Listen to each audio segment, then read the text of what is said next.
주는 높은 산성 내 방패시라. 내 영혼 먹이시는 그를 노리고 나 친히 주를 뵙기 원하네. 주는 저 산 내 태백하 빛나는 새벽별, 이 땅 위에 비길 것이 없도다.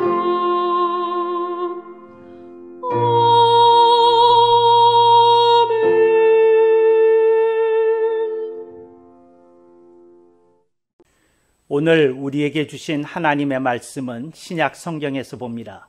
신약 성경 123쪽.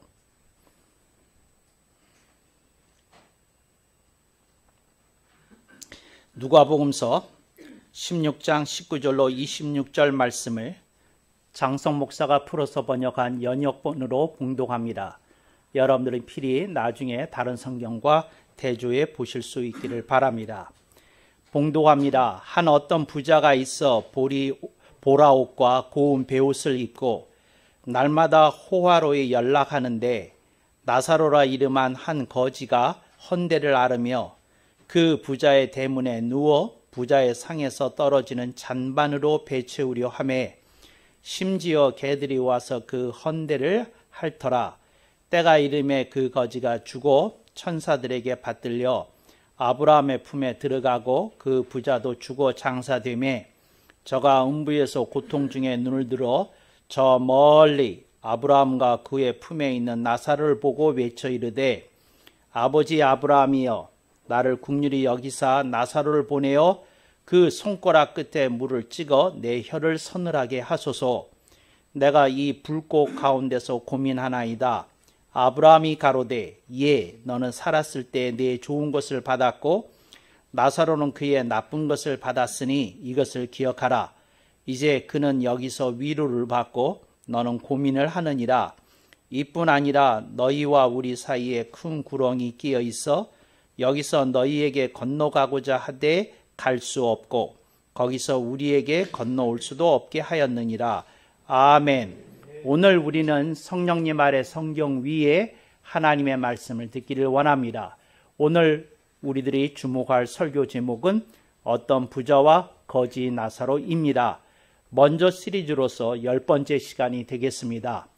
여러분들과 함께 이 말씀을 나눈 지 벌써 이 시리즈가 10번째 시간을 맞이합니다. 혹시 인터넷으로 이 말씀을 듣게 되시는 분들은 혹시 중간에 들으셨다면 나중에 이 먼저 시리즈를 1번서부터 끝까지 정주행해서 다시 들어볼 수 있기를 권장하고 또 그 가운데 성령님의 역사가 다시 크게 일어날 것을 분명히 믿습니다. 하나님이 우리들에게 말씀을 주십니다. 그 하나님의 말씀은 우리들에게 인생에 대하여 우리들을 비춰보라고 말씀합니다. 그래서 그 속에서 우리들이 말씀 속에서 우리 자신의 모습이 드러나고 우리들의 인생의 행로가 포착이 되고 또 인생의 좌표가 설정이 되게 하십니다. 여러분들의 말씀을 듣는데 그치는 것이 아니라 말씀 속에서 자신을 제대로 대면하고 여러분들이 하나님이 주시는 말씀의 길로 나갈 수 있기를 간절히 축복합니다. 그러할 때 하나님께서 여러분의 삶을 통해 큰 열매를 더욱 거두시라고 믿습니다. 오늘 본문에 나오는 그 어떤 부자와 거지 나사로의 얘기는 많은 이들이 잘못 알고 있습니다. 이걸 뭐라고 얘기하는고 하니 예수님이 말씀하신 비유 가운데 하나라고 말씀하십니다. 이것을 비유로 읽는다고 해서 완전히 틀렸다고까지는 말하지 않겠습니다. 그런데 여러분, 오늘 예수님이 말씀하신 누가복음 16장에 있는 말씀은 비유가 아닙니다. 그럼 이게 비유가 아니라면 무엇입니까? 실화입니다. 그래서 여러분들이 그 나사로의 이 거지 나사로의 이 이야기는 예수님께서 교훈을 주기 위해서 말씀하신 우화가 결코 아니고 실화라는 것을 여러분들에게 말씀드리고 싶습니다. 우화라면 실명이 거론되는 게 오히려 우습습니다. 여기 보면 거지의 이름이 분명하게 나사로라고 나오는 것을 볼 수 있습니다. 그래서 여러분들이 이 말씀을 읽으면서 깨닫게 될 것은 이 나사로라고 하는 이 거지는 그 동네 사람들도 잘 알고 있는 사람들이었다 하는 것을 유념하실 수 있기를 바랍니다. 예수님께서 얼마나 섬세하신 분인지 이제 나사로에 대해서 얘기를 하십니다. 그리고 그는 구원을 받았다. 그는 이 땅에서 살 때 거지로 살았으나 하늘나라에 가서 좋은 곳에서 위로를 받는다 하고 명명백백하게 밝혀주셨습니다. 그런데 여기 부자가 나옵니다. 근데 예수님께서는 그 부자에 대해서 뭐라고 말씀하시는고 하니 이름을 밝히시는 게 아니라 한 어떤 부자라고 이렇게 말씀을 하셨습니다. 예를 들어서 예수님께서 이 이름을 밝히지 않은 데는 예수님의 깊은 배려가 있었다는 것을 우리들이 기억해야 될 것입니다. 예를 들어서 이 사람의 이름이 민민이라고 했다고 가정하겠습니다. 근데 이 사람의 이름이 민민이라는 이름이라고 이렇게 밝혀놓게 되면 이제 다른 사람들이 혹시 이 민민이라는 이름을 사람들이 듣게 될 때마다 이 부자를 생각할 겁니다. 그 잘난 체 하다가 그 지옥에 간 사람, 뭐 이렇게 얘기할 것이 틀림이 없습니다.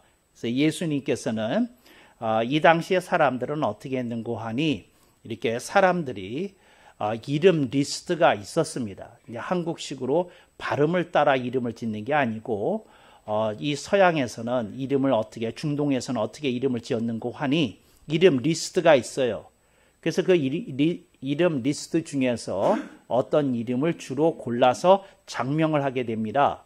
그러니까 어떤 사람이 특히 예수님의 그 말씀하신 스토리 가운데서 좀 악하게 부각이 된 사람의 이름이라고 하면 그 똑같은 이름을 가진 사람들은 부담을 안 줄 수도 있고 또 혹 어떤 이들은 마음에 상처가 될 수도 있습니다. 그래서 예수님이 이 부자의 이름은 아시지만 이렇게 무명으로 처리하시더라 하는 겁니다.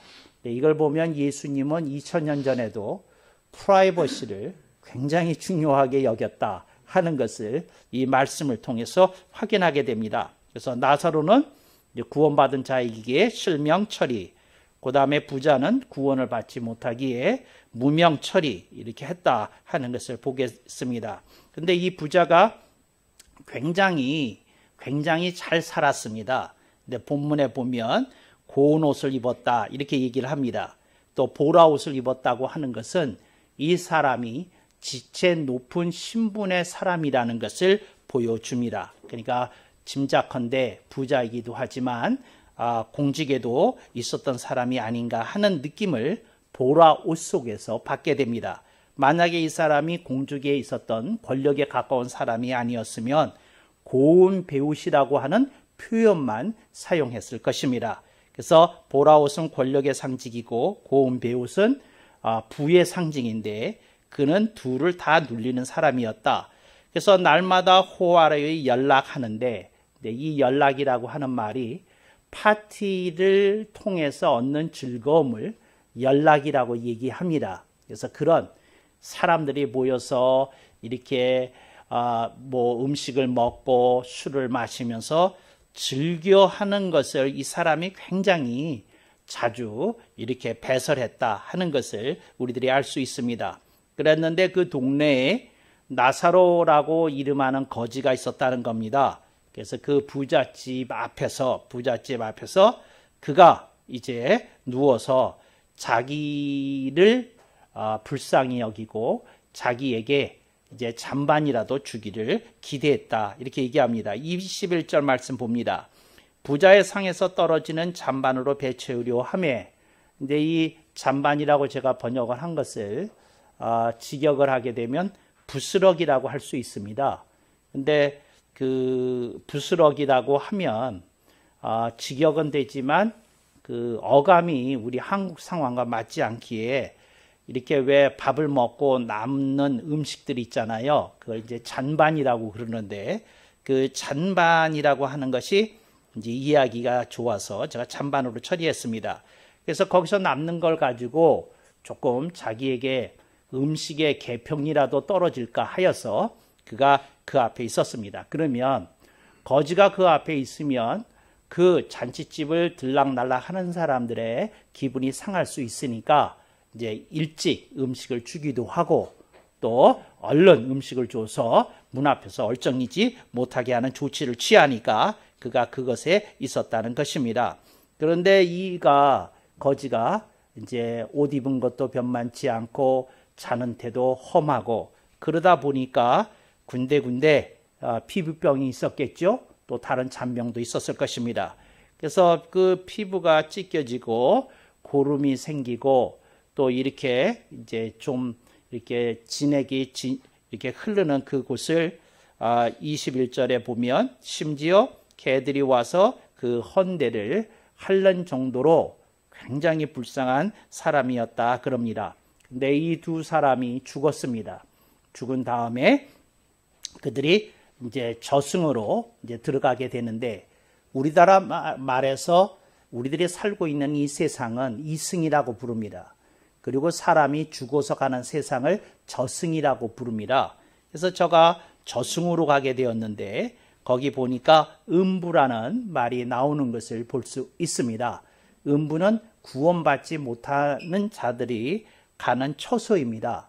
그런 구원받는 사람들은 어디를 가나요? 낙원을 갑니다. 근데 여러분들이 여기서 음부와 낙원에 대해서도 잠깐만 언급하고 이제 이건 다른 시간에 제가 여러분에게 누차 가르쳐 준 바가 있지만 방송을 듣는 이들은 모르실 수 있으므로 잠깐 언급을 하면 예수님이 오시기 전까지 음부와 낙원이 있었습니다. 그러니까 예수님이 이 땅에 오셔서 승천하셔서 하나님의 보좌에 앉기 전에 죽었던 사람들은 구원받은 사람들은 낙원에 갔고 구원받지 못한 사람들은 다 음부에 갔습니다. 그런데 예수님이 일단 십자가에서 죽으시고 부활하시고 승천하신 다음에 음부와 낙원은 문이 닫혔습니다. 그러니까 예수님이 승천하신 다음에는 천국과 지옥의 문이 열려졌습니다. 그래서 여러분 이제 예수님이 승천하신 이후에는 음부에 가는 사람 없다. 낙원에 가는 사람도 없다. 예수님이 승천하신 이후에는 전부 그 천국에 가든지 지옥에 간다. 이걸 여러분들이 기억하면 좋겠습니다. 그래서 그 음부와 지옥이 어떻게 다른지, 낙원과 천국이 어떻게 다른지는 지금 오늘의 주제가 아니므로 다루지 않겠습니다.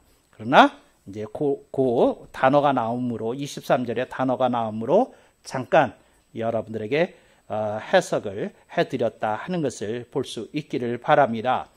여기 보면 그 이제 아브라함이 나오는데 이 아브라함이 이스라엘 민족의 조상 아닙니까? 그런데 여기서 아브라함이 상징하는 것은 하나님 아버지를 상징하는 것이지요. 그러면서 그가 실제적으로 아버지 아브라함에게 이렇게 외칩니다. 내가 아브라함의 자손이 아닙니까? 내가 구원을 받지 못해서 이렇게 음부에 떨어져서 불꽃 가운데서 고통을 겪는데 나를 좀 어떻게 정말 혀끝에다가 시원한 물 한 방울이라도 이렇게 떨어뜨려서 잠시라도 내가 이 음부의 고통을 잃어버렸으면 좋겠습니다 하는 호소를 하고 있는 것을 볼 수 있습니다. 많은 진보 신앙을 갖고 있는 이들이 구원의 문제에 대해서 애매한 태도를 보이고 특히 천국과 지옥에 대해서 애매한 태도를 보이는 것을 볼 수 있습니다. 여러분, 그들은 예수님을 그 인간으로서 가장 지극히 높은 경지에 오른 성인의 한 사람으로 예수님을 추앙하고 또 선생님으로 그분의 가르침을 받든다 하는 그런 어떤 신앙을 갖고 있는 것을 볼 수 있습니다. 그런데 여러분, 그들은 성경 구절 가운데서 이런 구절들을 피해 다닙니다. 피해 다닌다 하는 말은 뭐냐면 성경 말씀을 있는 그대로 받아들이는 것이 아니라 해석하기 곤란한 데는 건너뛰고 또 할 수 없어서 이렇게 그것을 해석해야 되면 그 본문에서 명명백백하게 제시하고 있는 진리를 희석시키기 위해서 그들은 노력하고 그런 해석을 제시해 준다는 겁니다. 근데 이 말씀이 피해갈 수가 없는 건 이건 사도들이 가르친 스토리가 아닙니다. 예수님 당신이 직접 그 모여있는 무리들에게 증언하신 말씀입니다. 근데 예수님이 뭐라고 그러냐면 음부도 있다. 예수님 말씀하신다. 낙원도 있다. 그런데 그 거지 나사로는 이 세상에서 봤을 때 아주 형편없는 자였으나 어디 갔다는 겁니까? 낙원에 갔고, 또 이 세상에서 떵떵거리던 그 부자는 어디 갔다는 겁니까?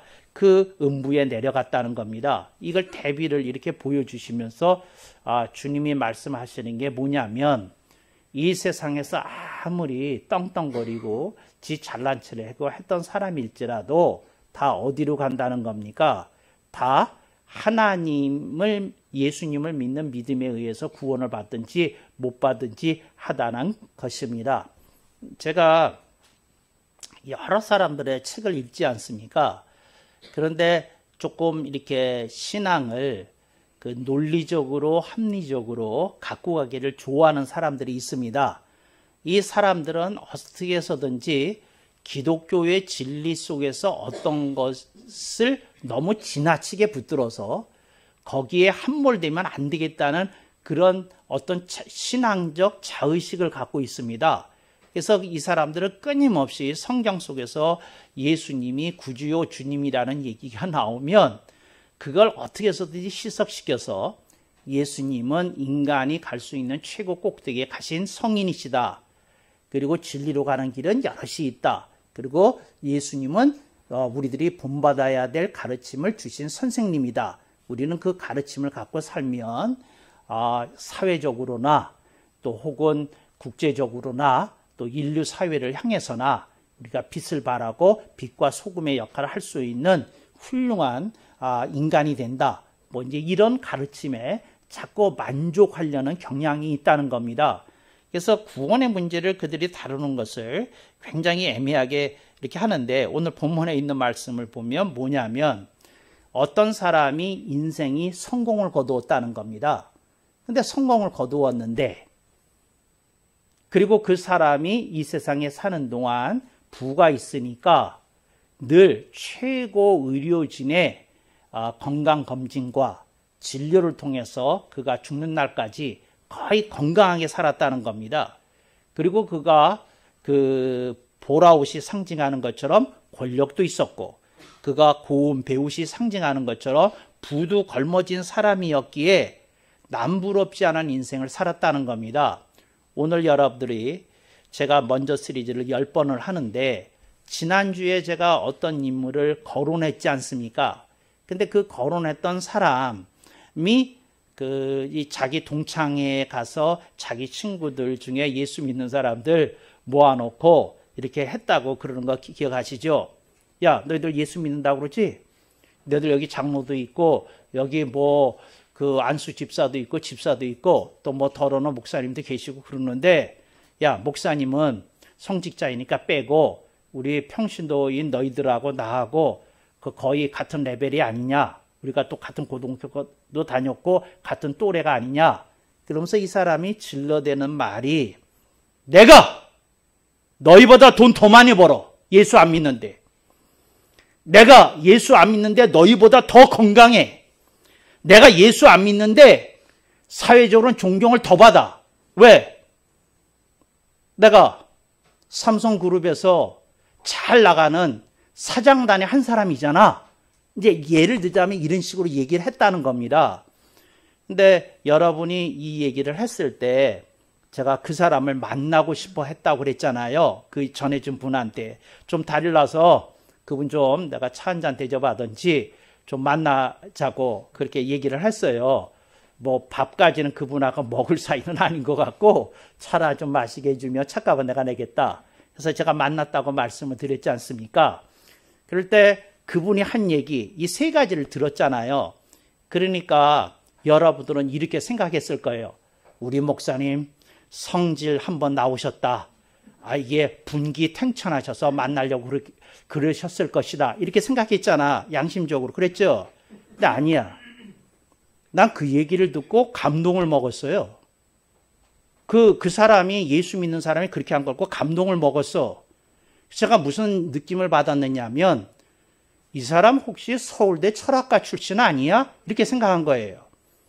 그 사람이 이렇게 말은 험하게 하는 것처럼 하는데 그 사람이 인생을 보는 안목에 담겨져 있더라고요. 잡아요. 여러분이 듣는 것, 예를 들어서 나는 예수도 안 믿는데 내가 너희들보다 돈을 더 많이 벌잖아. 이렇게 말했잖아요. 저런 윽박지르는 말로 들리는 게 아니라, 야, 인생에서 성공만큼 중요한 게 있냐? 나 성공했어. 근데 너희는 예수님 모시고 사는데 왜 성공 못한 거야? 하고 물은 거예요. 성공이란 주제. 두 번째가 뭐냐면, 내가 예수 안 믿는데 너희보다 더 건강하잖아. 이 사람이 이걸 배운 거예요. 성공했는데 어떤 사람이 교통사고로 장애인이 되거나 식물인간이 되거나 일찍 죽는 걸 본 거예요. 그래서 이 사람이 이 세상에서 인생을 살아가는 데는 성공이 먼저다. 근데 일단 성공하면 오래 살아야 되고 건강하게 살아야 된다. 건강이 두 번째로 중요하다. 이 얘기한 거예요. 인생관이 투철한 사람입니다. 제가 감동을 먹었다니까. 성공이 중요하고 건강이 중요하다. 그 다음에 세 번째 이 사람이 얘기한 거예요. 야, 내가 예수 안 믿는 내가 너희보다 더 사회적인 존경을 받잖아. 내가 어디 가서든지 삼정 사장이라고 하는 이 명함 내밀면 다 나한테 고개 숙여 존경 어린 눈빛을 보여. 근데 너희들은 그런 눈빛 못 받잖아. 이렇게 얘기한 거예요. 세 번째 키워드가 있어요. 이 사람은 이 세상에서 아무리 돈을 많이 벌었어도 더럽게 돈을 번 사람은, 한탕주의로 돈 번 사람은 다른 사람의 손가락질과 멸시와 지탄의 대상이 되지 결코 그렇게 살아서는 안 된다는 걸 아는 거예요. 그래서 존경을 받게 살아야 되겠다 마음을 품은 거예요. 이 사람의 인생관입니다. 성공 1번, 2번 성공한다면 건강히 오래 살으니까 2번 건강. 세 번째, 이 사람이 죽을 때 모든 사람이 박수치고 귀한 분이셨다고 눈물 짓는 그런 인생이 되고 싶다. 이렇게 얘기한 거예요. 1번 성공, 2번 건강, 3번 존경. 갑자기 이분이 좀 달리 보이죠? 제 설명을 듣고 나니까. 근데 저는 그렇게 들은 거예요. 아, 인생관이 또렷한 사람이구나. 철학과 출신 같네? 아, 이런 사람하고 대화를 해야지. 그리고 가려고 제가 얼마나 또 정리를 잘하겠어요. 보지 않고 말하는데 달인이잖아. 제가 한 3시간씩 얘기해도 그냥 미천이 떨어지는 법이 없잖아요. 근데 얼마나 잘 준비했겠어. 종이 하나도 없이 말할 수 있는 준비하고 갔어요. 갔는데 성령님의 말하는 순간 제가 A4 용지로 서너 장 준비했던 멘트는 하나도 혀에서 움직이지 못하게 하시고 제 혀를 사로잡으셔서 여러분들이 오늘 주보에 실렸습니다만 그 얘기가 나왔다는 거죠. 그러니까 그 사람이 어떻게 됐어요? 그러니까 당신 3개월 이내에 꼼짝 못하고 병원에 누워서 입원하게 될 거다. 근데 여러분, 그런 얘기 그 사람이 아무리 미워도 말하지 못합니다. 왜? 아니 3개월 동안 멀쩡하면 그 다음에 어떡할 건데? 그러니까 그냥 뻥치고 저주한 것밖에 안 되잖아요. 그런 말 못해요, 추측으로. 성령이 제 혀를 사로잡으셨기 때문에 그렇게 얘기를 했던 거죠. 이제 그랬는데 제가 이제 그렇게 얘기를 했어요. 근데 그 멘트가 있었잖아요. 그랬더니 제가 이번에 제주도로 다녀왔잖아요. 근데 제주도에 갔을 때 어떤 그 부부를 만나서 이제 커피숍에서 장시간 대화하는 시간을 가졌는데 그 부부가 궁금한 게 그거예요. 뭘 궁금하냐면 목사님이 갑자기 성령님께 사로잡혀서 하신 멘트 말고요. 목사님이 준비하신 멘트가 따로 있으셨다면서요. 그런 거예요.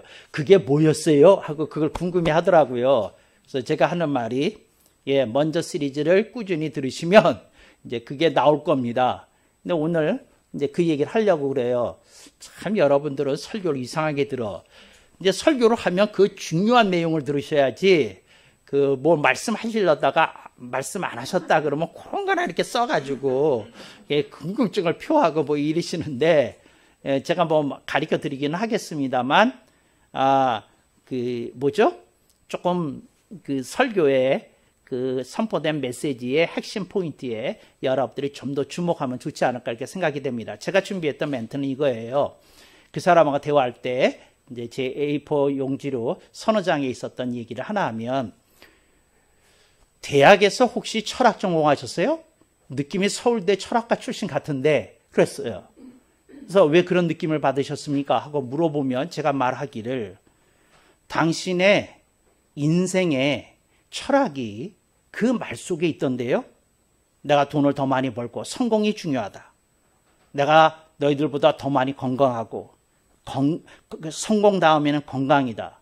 세 번째는 사회적으로 존경을 받아야 된다. 그래서 성공, 건강, 존경, 이렇게 인생 철학을 넘버 1, 넘버 2, 넘버 3 정리한 분을 내가 이렇게 기억나는 사람 중에서 당신이 처음입니다. 이렇게 칭찬해 주려고 만나려고 그랬던 거예요. 그러니까 당신 같은 분이 예수님 믿어야 된다. 예, 이여령 선생 같은 분이 예수님을 믿어서 정말 기독교의 한 줄기 빛이 되셨던 것처럼, 당신 같은 사람이 예수 믿으면 얼마나 정말 그 귀한 역사를 일으키겠느냐, 그 얘기를 하려고 그 사람을 욕하거나 뭐 하려고 한 게 아니라 그랬어요. 근데 결과는 내가 그분한테 저주를 전달하는 그런 입장이 됐지만 사실은 그 말을 하려는 것이었죠. 그러면서 내가 하는 말이, 당신이 말한 인생 철학보다 더 중요한 게 세 가지가 있다. 성공보다 중요한 게 있고, 건강보다 중요한 게 있고, 존경보다 중요한 게 있다. 이제 그게 기독교의 가르침이다. 이렇게 얘기하려던 것이었어요. 그래서 이게 이제 제가 준비한 멘트였는데, 다시 어디로 돌아와요? 여기로 돌아옵니다. 누구한테로? 부자에게로. 부자 본문 보니까 성공했어요. 죽는 날까지 건강했어요. 이 사람이 여기서 죽는 거로 나오지만 인생은 100년을 살던 120년을 살던 죽는 겁니다. 그러니까 죽을 때가 돼서 죽었겠죠. 그래서 성공하고 건강했어요.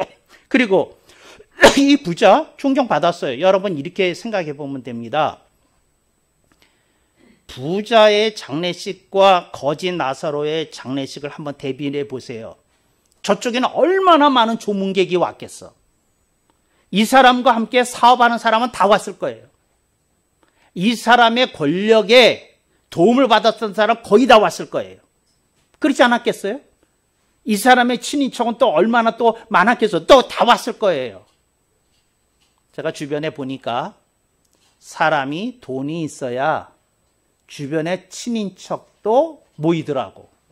돈이 없으면요, 친인척 이렇게 가까이 안 하게 돼요. 왜? 돈 쓸 일이 많은데 그거 감당이 안 되거든. 그러니까 친인척부터 멀리하게 되는 거예요. 근데 그 사람이 얼마나 이렇게 호화스러운 장례식을 치렀겠어요.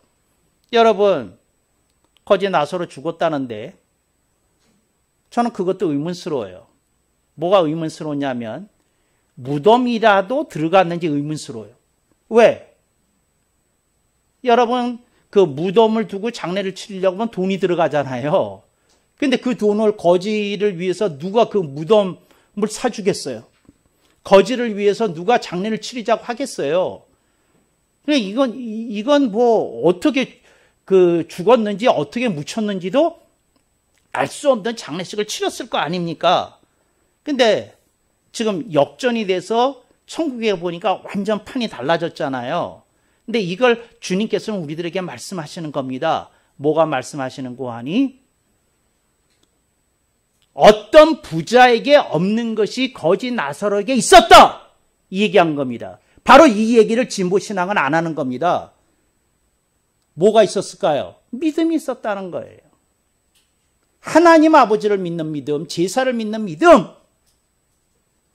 그리고 이걸 현대식으로 번역해서 해석해서 증언하면 그는 예수님을 믿는 사람이었고, 어떤 부자는 예수님을 안 믿는 사람이었다.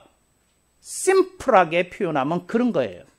그래서 그에게는 저 사람에게 없는 것이 있었다. 그게 뭐냐? 믿음이 있었다. 이 얘기하는 거예요. 그래서 여러분, 믿음이 있어야 됩니다. 믿음이 있어야 돼. 믿음이.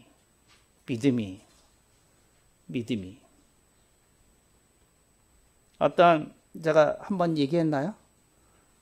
그 어떤 스님이 저를 찾아와서 그렇게 그 철학적으로 그 미국에서 목회할 때인데 이렇게 대화를 나누게 되었어요.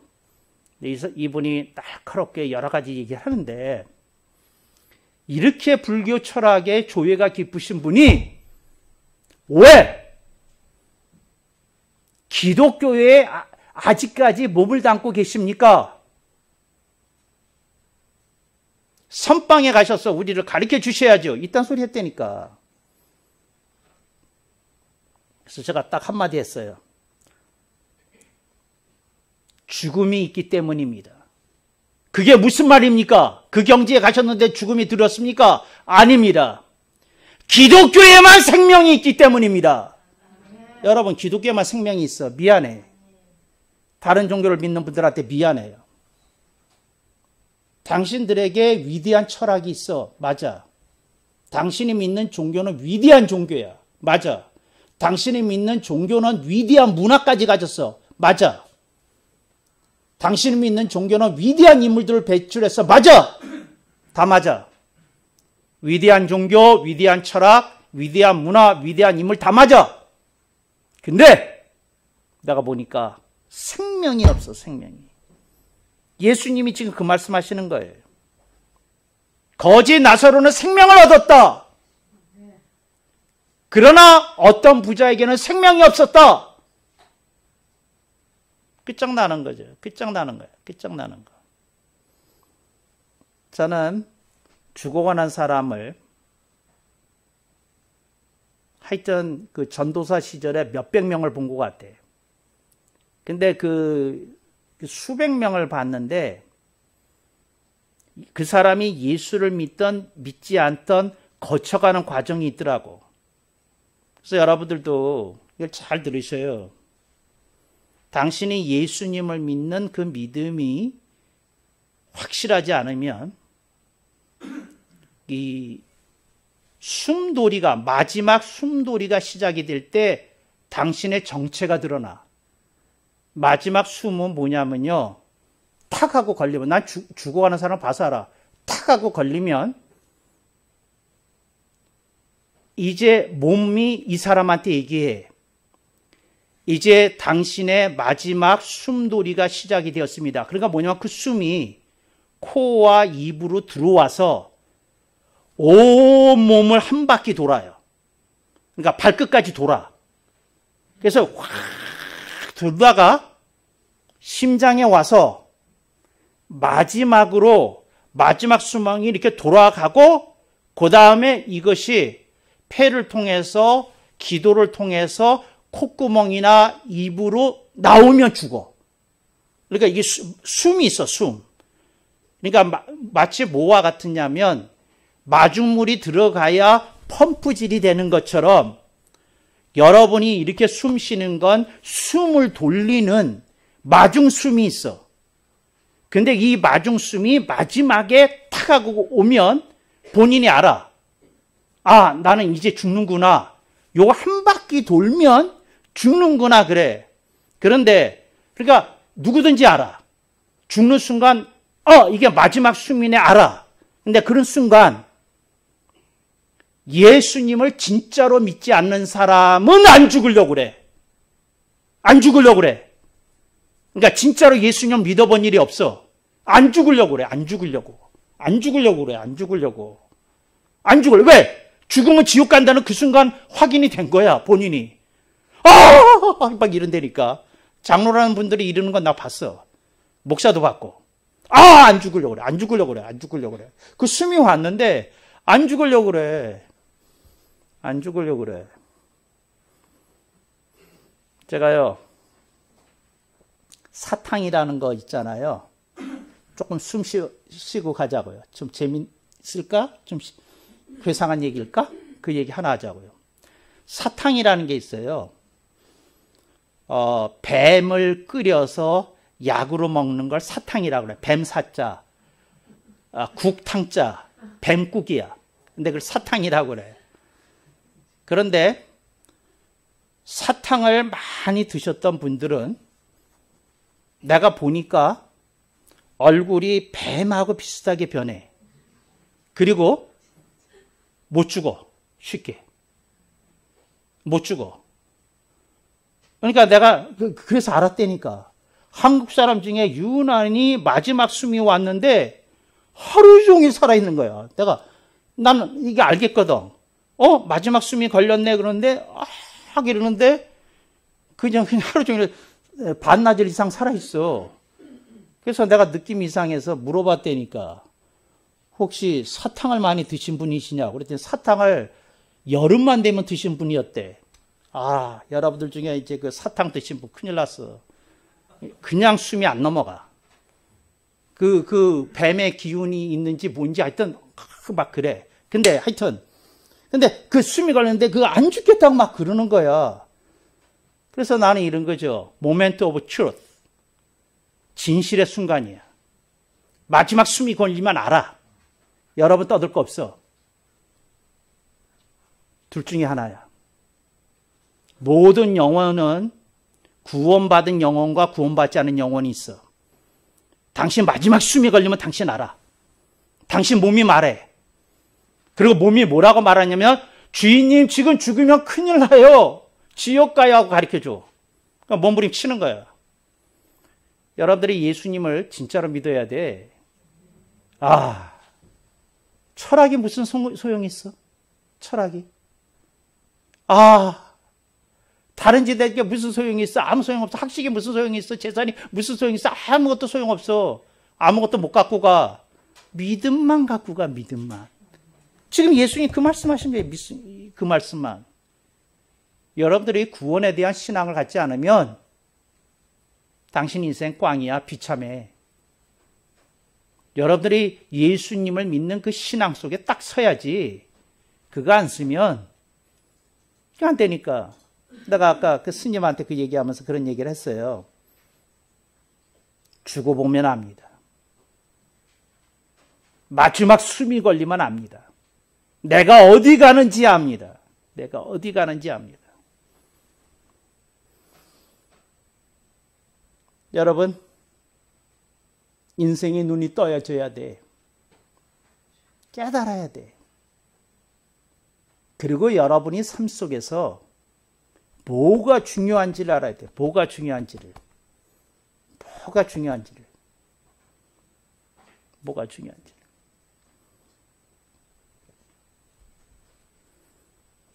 제가 또 이렇게 설교 끝내면 또 어떤 사람이 커피숍에 만나가지고 앞부분은 얘기해 주셨는데 뒷부분은 얘기 안 해 주셨어요. 성공보다 더 중요한 게 있고 건강보다 중요한 게 있고 종교는 있다고 그 A4 그 내장 속에 있는 거 다 까시고 말씀해 주시고 그러세요. 그 너무 궁금해서 못 참을 것 같아요. 이런 분들이 여기 앉아 있네. 이렇게 설교를 들으면서 도대체 뭐가 그렇게 이상한 데 가 있어. 죽는 사람 소원도 들어준다는데 산 사람 소원도 들어줘야지. 제가 그분한테 이 얘기를 하려는 거예요. 성공보다 더 중요한 게 있습니다. 행복입니다. 당신이 성공한 사람인지는 모르겠는데 당신이 친구들을 대하는 모습을 보니 당신이 다른 사람들을 대하는 모습을 보니 당신이 행복한 사람이었는지 의문이 듭니다. 왜? 당신이 고등학교 동창들도 행복하게 못하게 해주는데 당신이 행복하게 인생을 사는 사람이란 느낌이 내가 안 들었기 때문에 그렇습니다. 두 번째, 건강보다 중요한 게 있습니다. 영생이 중요합니다. 당신이 이 세상에 사는 동안 100년을 건강하게 사는지 모르지만 예수님 안 믿는 당신에게 영생은 없으니 당신은 영원토록 불행을 맛보아야 될 것입니다. 세 번째, 당신은 사회적 존경을 받는다고 하는데 잠깐 머물러야 됩니다.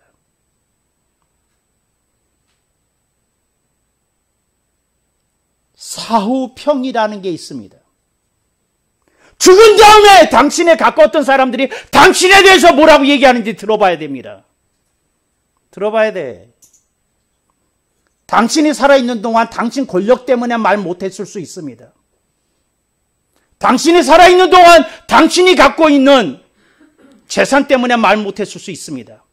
당신이 살아있는 동안 당신 스펙 때문에 누가 말 못했을 수 있습니다. 그러나 당신이 죽고 없는 자리에서 다른 사람이 당신에 대해서 얘기하는 게 그게 진짜 존경입니다. 그리고 당신이 죽은 지 3년이 지난 다음에 얼마나 많은 사람이 당신 무덤을 찾아와서 눈물을 흘릴지 그거 봐야 압니다. 여러분, 제가 수많은 사람들을 본 결과를 말씀을 드리는데 죽은 지 3년이 지나면 자기 자녀들도 잘 안 와. 그러니까 1년에 한 차례 기일에 모이는데 그것도 어려워. 1년에 한 차례 어느 애는 생일에 모이려는데 그것도 어려워. 자녀를 여럿 뒀는데 다 한꺼번에 모여서 세속적으로 얘기하는 기제사 그 추모식 하나 모이기 힘들어. 자식이 그렇게 있는데도.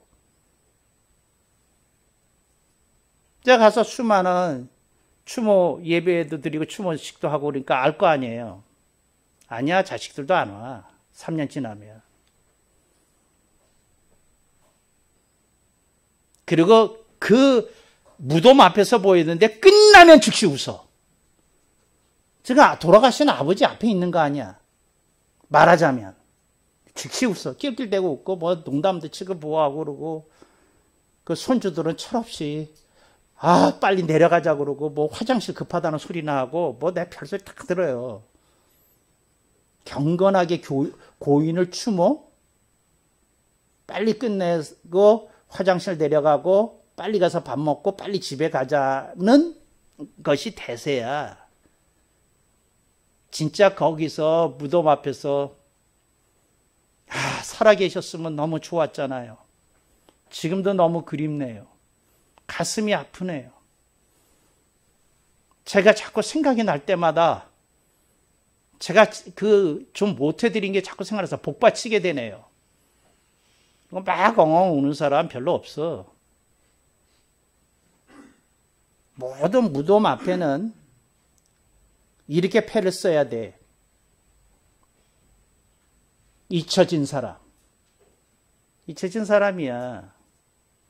여러분 인생을 제대로 살아야 누군가가 당신을 가슴 아프게 뜨겁게 기억해. 인생 그렇게 살지 않으면 자식들로 안 돌아온다니까.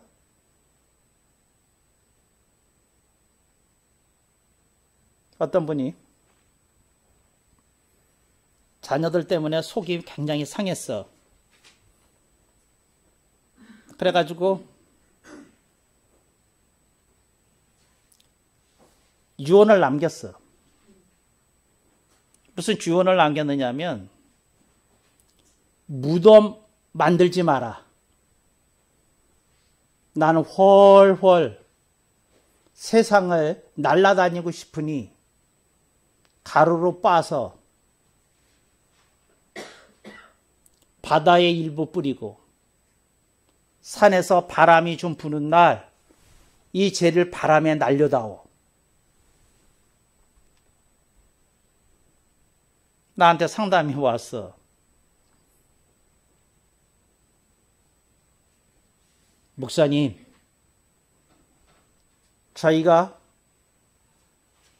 불효자식이고 호래자식이고 못돼 먹은 자녀들이었습니다.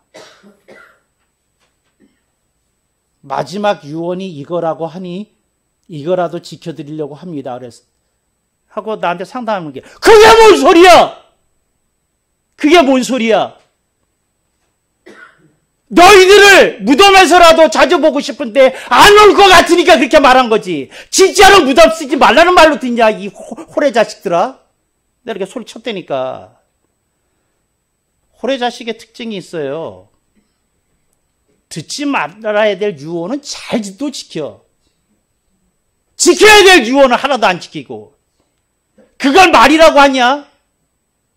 잊혀지고 싶을 부모가 어디 있냐?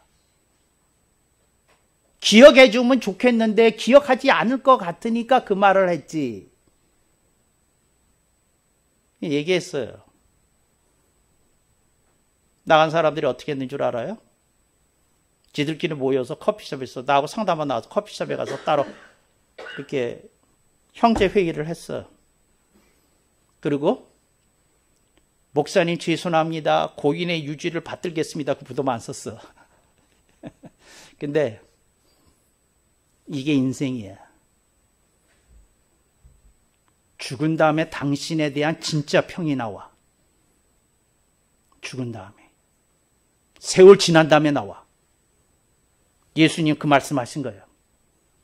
천국에서 위로를 받을 인생이 될 거냐?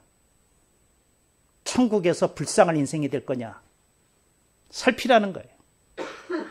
예수님의 말씀 속에서 인생을 재점검하는 여러분 되시기를 축복합니다. 아멘.